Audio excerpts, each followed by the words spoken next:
Okay, welcome to another episode of Muscle Academy. I'm going to get right into it and start talking about uh, what the topic is today. So, I'm going to be talking about keeping things basic or keeping things simple when it comes to nutrition and training.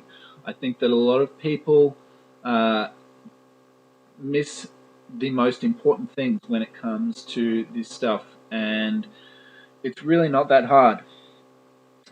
For example, some people might worry about the finer details of nutrition, their nutrient timing. Uh, should I eat carbs with breakfast, or am I allowed to eat carbs after 6 p.m. at night? But those people aren't even tracking calories or macronutrients, so they're kind of missing the big picture. They're missing what is most important. The things that should be a priority, the things that make the most difference for their goals, but they're missing them completely, worrying about the finer details. The same thing happens with training, but I'm actually going to talk about nutrition first.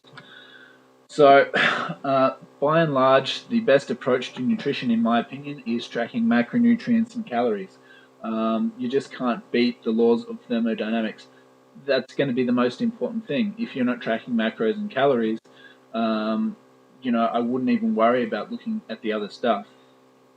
Um, Beyond tracking macros and calories, because we can't necessarily expect ourselves in all cases to do it 100% of the time for the rest of our lives.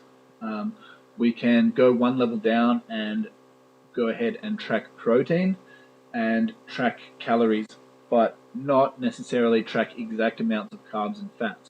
So you would hit your protein target for the day and fill the remaining calories with whatever carbs and fats you want to consume on that day, depending on what foods you want to eat. You can also go one level down from that, which is tracking calories, but not necessarily worrying about protein. So you're just looking at the calorie target for the day. One level down from that is going to be more for people who are a little bit more experienced, I think, with flexible dieting, is intuitive eating. So that's kind of having a pretty good idea based on what you've learned from tracking, uh, to use that to track portion sizes, to monitor your progress on the scale, how you're looking in the mirror. And, I would suggest this type of thing is good in the off season, where it's not really important to be at, 5% body fat on stage like it would be in contest prep. In contest prep, uh, you know, getting ready for a photo shoot, maybe you probably want to track a little bit more closely for the period of time that you're preparing for that.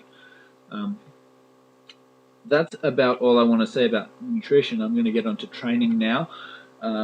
Training, again, I think people really miss the big picture, in terms of they're not looking at progressive overload, and that's, I think, one of the most important things for your training is to be thinking about how can I improve, how can I get stronger over time, rather than thinking about how can I get the best pump. The pump doesn't really matter that much. What intensity techniques can I throw in? How much pain can I create for myself? How much torture? How much pain will I be in the next day? Will I be able to walk up the stairs after training legs? All that type of stuff doesn't really matter. It just matters more so, are you improving in terms of how much muscle you're building, and how can you keep doing that sustainably over time? And that's generally getting stronger over time.